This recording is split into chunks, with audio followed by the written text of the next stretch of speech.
G'day guys, Steve Morgan here, Australian Bass Tournaments after the third event. This was the Western all-night event of the Zerek BARRA Tour in 2018. Now, we haven't talked to you since the first event down at Lake Kinchin, but we've been pretty lucky. I've got one team who's won both of the last events, and it's a really interesting story.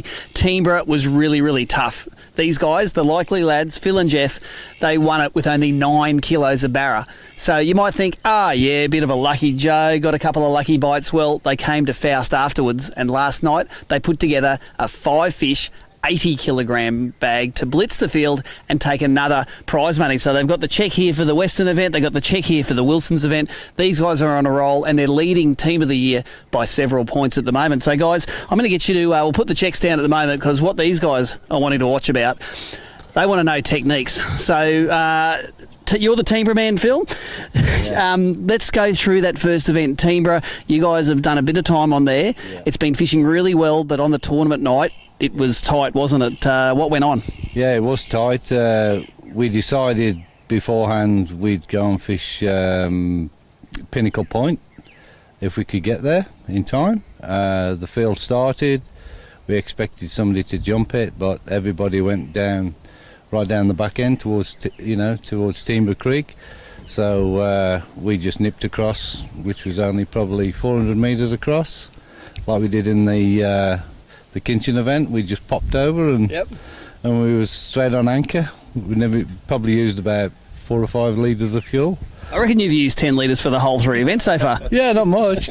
Yeah, it's the account's pretty good on the fuel this year. We didn't have to do a lot of running about. But going back to Teemburra, last month at Teemburra it was just like madness. Anybody could go up there last month on the moon, and it was just like madness. Like there was just 24 boats there on the one weekend. I went there on the Sunday night. When I got there and went, oh gosh, is there a competition on? And I've never seen so many boats on Teemburra. It's really firing due to the good stocking that's been going on over the last couple of years.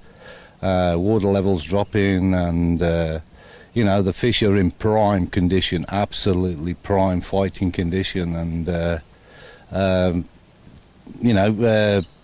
going back to the competition, we picked Pinnacle Point, which was our number one choice. We had another choice, but it was a bit too far to gun and run in case we missed it. Yep. So anyway, we got onto Pinnacle Point. Water clarity was very poor, due to I don't know what's happened to the water clarity at the moment, just the heat, I reckon. And it's an algae bloom, I think, in there at the moment. Algae bloom. Yeah. You could see it from the boat ramp, you could see the channels of dirty lines, and we got there and had a look at the clarity, when we anchored up, and we got straight onto our mark. We'd got it marked. Well, we got a couple of marks, but we went on the mark, and we're sitting in sort of on a ledge of 8 foot deep, and we're on just an easy cast to what weed edge is left, because the cows, and because they've got no grass up there at the moment, they're just chewing everything away.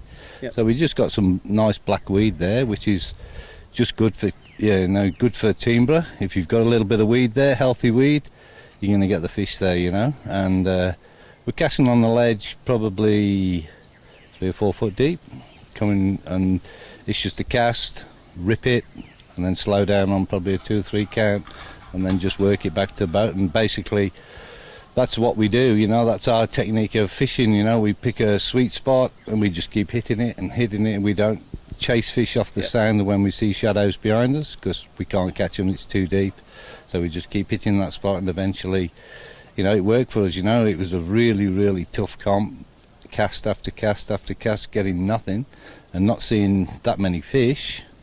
But I decided that I'd go with my spin outfit, because it's just easier for me to control, which is it's a Miller rod. Well, I use a Stella 4000 FE on there, and it's a lovely rod to use. It's nice and light, it's got the power there if you do get the brutes, so I use this rod, and I use this rod quite a lot, for when I want big fish and I want to get them out quick, sort of thing. Tell us about this thing. This is seems pretty popular, this tour, this bait. Well, actually, I come by this lure I come by this lure. I didn't know about mollocks. I'd seen advertisements for mollocks, and I'd never actually put my eyes on it, you know, and sort of looked at it.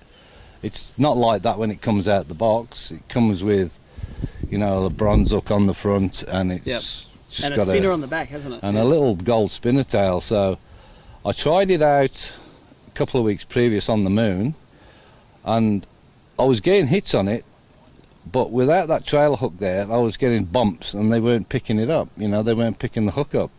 But I didn't. All I did was take the spinner off, and most of my lures, if you've got the hooks there, you're going to get the hookups. Yep. You know, even if they just tap it, you know, because it's not far off the tail. With the tail, because the tail will, if they suck it in, you know, the tail will collapse on it.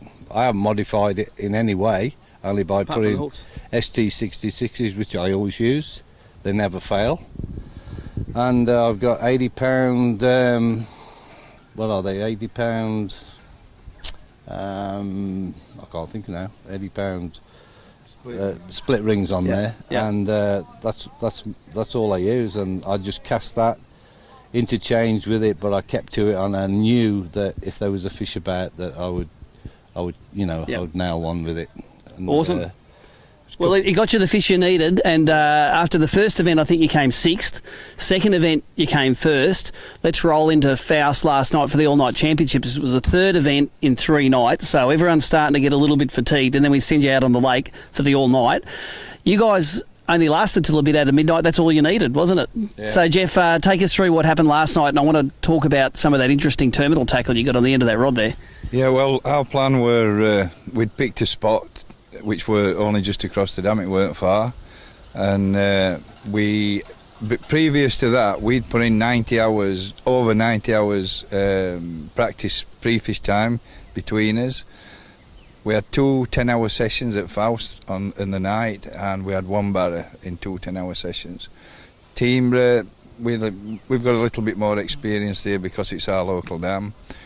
Kinchin, we went there, never had a fish at Kinchin, so confidence weren't too high, but obviously things can change. We know that. We know we practiced at the wrong time of the moon, but this time everything were good. So we went across to a spot, jumped on it, where everything were right. Everybody else were getting battered by the wind, and we were fishing almost a mill pond compared to what the rest of the guys would be putting away.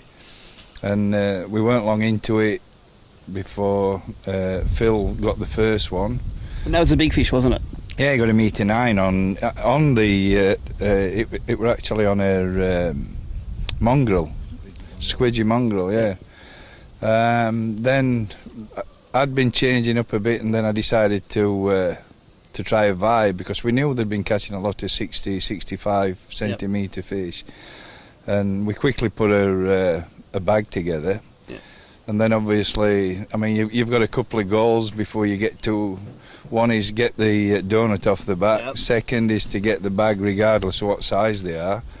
And then the next thing was to look for upgrades. So we changed, and we picked a particular lure that started us off on the grade, which was the Berkeley ripple shad. Yep. I've got a few. Got them there? Yeah, I've got a few of them here that we've been. No real modifications to them. This is the one that did the damage, the Fire Tiger. Yeah. And that's also modified with the treble on the back? Yeah, and the stinger on the front. These are hook upgrade. The hooks we get from Happy Rock Softies, because we can't find one decent that's got a front stinger attachment. Yeah.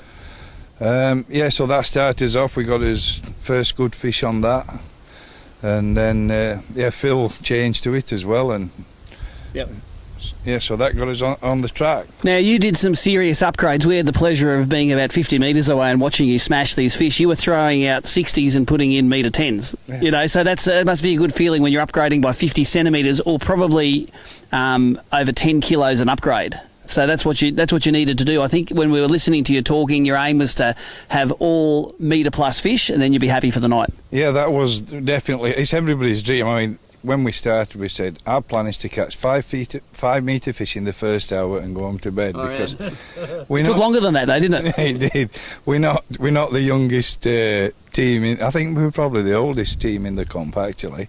So yeah, we're not as agile as what we used to be. So anyway, yeah, we got the bag early, and then we said, if we can get 5 metres, we're going to go to bed. We'll fish 1 hour after it just to see if we can upgrade them. That's exactly what they did. Yep. 2 o'clock, we'd got as planned, was complete. We come to bed and just caught up. Can you run through the outfits you use? I know you both like your spin outfits, so let's have a look through yours here. What have we got? Yeah, especially last night when Phill did start with the it's an ACM 15 to 30 pound spin rod from Aaron McCall and a 4000 Certate, Daiwa Certate. Fishing 30 pound braid. The leader what we use is there's a lot of discussions about leaders with Barra Monday, and a lot of people fish fluorocarbons where we are against fluorocarbons because the Barra are very abrasive and they break through the shell of the fluorocarbon and quickly you lose that breaking strain. Whereas we heard this story of a guy who told us about this Schneider. It's the cheapest line you can buy, but it's used by the trout fishermen on the Barrier Reef, so it's very good for abrasion. So we've changed to that, and we've not had any issues with bite-offs. We've started to fish that mustard clip. Yeah, the fast hatch clip, they're awesome, aren't they? Yeah, very good. And they, we can do quick lure changes, and you're not messing about tying knots and things like that. So, yeah, it's been an excellent outfit. Now, you guys are currently leading the team of the year by a few points now, and there's 2 other teams which are on your tail. One of them's Kareem and Griffo, the other one's the 2 Motts. We're coming into the next event. You've got a spot sorted out. You reckon the spot's going to recharge before the next event? Well, one good thing, I mean, I know this from a few years ago when a couple of our friends, they fished it, and the second night it quietened down a bit for them. So he's apprehensive about that, but the advantage that we've got this tour is that there's a rest day in between, so maybe it will freshen up. We've obviously got to get there as well. We're down the list, we're not off until 16 either, so... I think people will respect your spot. Yeah, well, hopefully they will, but, everybody's got the right to fish where they want to do. And Yeah, it's a different tournament, isn't it, this one? So. Absolutely. We ain't got any problem with that. If that's what people want to do, then we've got some other options open to us, but, yeah, we would like to get on that spot. There you go. All right, well, you can keep an eye on all of the results on abt.org.au. We don't have live coverage from the lake, but over the next few days you'll see results come through, and hopefully the likely lads will be up near the top of the field.